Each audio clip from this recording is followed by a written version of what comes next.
Today, I'm taking a day trip from Edmonds, Washington, across the Sound over to Kingston. If you're not familiar with Edmonds, it's a suburb about 30 minutes north of downtown Seattle that sits right on the Puget Sound. I happened to be in Edmonds for a doctor's appointment that went for 20 minutes instead of the scheduled 2 hours. So I figured I'm already here. Why not just get on the ferry? The ferry is just a short walk from the downtown area of the city. This ferry connects Edmonds to Kingston, which is across the Sound on the Kitsap Peninsula. For less than $12, you can get a round-trip walk-on ticket. The ride is about 25 minutes each way. So this is actually a really spontaneous little trip, and I came with zero plan of action.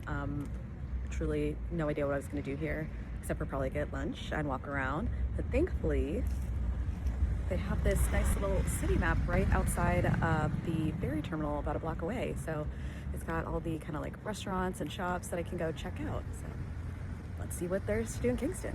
Kingston is quite small, and especially compared to a trip over to Bainbridge Island, there's a lot less to do here, but there are still some great finds. If you walk 10 minutes north of the ferry, you'll come to a small strip mall. Here they have not one, but two bookstores. The first is Kingston Bookery, which sells secondhand books. The second is Saltwater Bookshop, which has new books of all genres and a selection of puzzles and gifts. Attached to Saltwater is Borrowed Bakery Kitchen. They have a huge selection of pastries and baked goods, and I can personally recommend the blueberry coffee cake, which I took to eat at home. As you walk back towards the ferry, you'll find Havencraft. This shop is half plant nursery, half gift shop, featuring local artists and vendors. Most of the action in Kingston happens on the 2 blocks north of the ferry terminal. This is where you'll find a large selection of bars and restaurants, plus a few shops. There's a new second-floor gift shop which features dozens of local artists. I especially love Jasper Row, where I found the cutest Washington shirt and PNW hat.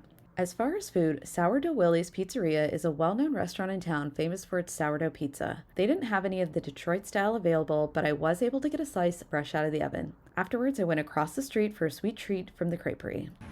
Okay, I went to get a little sweet treat, and this is the most generous small ice cream I've ever had. This entire thing is full, but I was like, yeah, just a small size. I should have gone with the kids cup. I didn't know, but I guess you really get your money's worth at the creperie that also has ice cream. I wrapped up my snacks and shopping, and it was time to make my way back across the Sound. Unless you plan to find a few of the nearby hiking trails, a couple of hours in Kingston is plenty to walk around, enjoy a meal, and maybe grab a drink. It's a fun little afternoon excursion, plus you get to enjoy the ferry each way. Edmonds also has a ton of really cute shops and even more restaurants, so you really get the 2-for-1 experience. Be sure to save this for your next Seattle day trip adventure. I'm Carly. Follow for more Seattle tips from a local.